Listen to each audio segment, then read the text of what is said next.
ससुराल और मायके का दर्द की कहानी। ससुराल में वो पहली सुबह मुझे आज भी याद है। कितनी घबराकर मैं उठी थी, ये सोचती हुई कि कहीं देर ना हो जाए। सब न जाने मेरे बारे में क्या सोचेंगे। केवल एक रात ही तो नए घर में कटी थी और इतना सब कुछ बदल गया, जैसे आसमान में उड़ती चिड़िया को किसी ने मोती के लालच देकर पिंजरे में कैद कर लिया हो। शुरू के कुछ दिन तो यूं ही गुजर गए। एक दिन हम बाहर घूमने गए। जब हम वापस घर आए तो सासू माँ की आंखों में खुशी तो दिख रही थी, लेकिन केवल अपनी बेटे के लिए ही।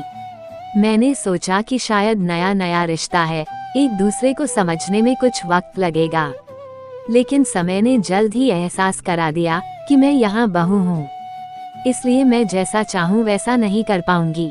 कुछ कायदा और मर्यादा है जिसका मुझे पालन करना होगा, जैसे कि धीरे धीरे बात करना, धीरे से हंसना, सबके खाने के बाद खाना खाना। ये सब आदतें मुझे अपने आप आ गई।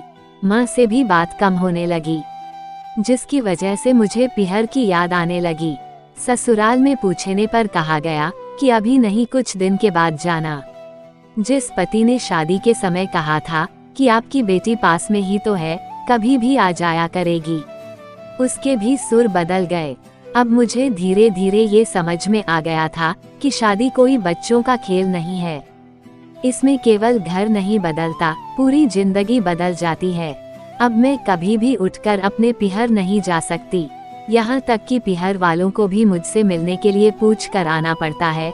पिहर में जोर जोर का हंसना, कभी भी कहीं भी चला जाना, रसोई में से कुछ भी उठाकर खा लेना, अपनी मर्जी का करना, ये सब यादें बनकर रह गई। अब मुझे समझ में आने लगा था कि क्यों विदाई के वक्त सभी लोग मुझे गले लगाकर रो रहे थे। असल में मुझसे दूर होने का एहसास उन्हें हो रहा था, लेकिन एक और बात थी जो उन्हें अंदर ही अंदर परेशान कर रही थी, कि अब जिस सच्चाई से मुझे इतने दिन दूर रखा गया है, वो सच्चाई मेरे सामने आने वाली थी। पापा का ये झूठ कि मैं उनकी बेटी नहीं बेटा हूँ, अब और दिन नहीं छूप पाएगा, जो कि उनकी सबसे बड़ी चिंता थी, कि अब उनका बेटा, जिसको कभी भी बेटी होने का एहसास नहीं कराया था, जीवन के इतने बड़े सच से सामना करने जा रही थी। वही माँ को भी चिंता सता रही थी कि उनकी बेटी अभी तक कोई एक काम भी नहीं किया करती थी, अब वो पूरे परिवार की जिम्मेदारी कैसे उठाएगी।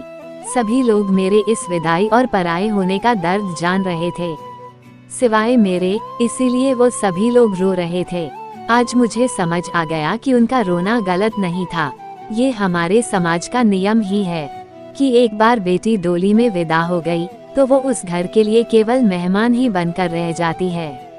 फिर कोई चाहे कितना क्यों ना कह ले कि यह घर आज भी उसी का है। सच तो ये है कि अब वो कभी भी यूं ही अपनी पिहर नहीं जा सकती।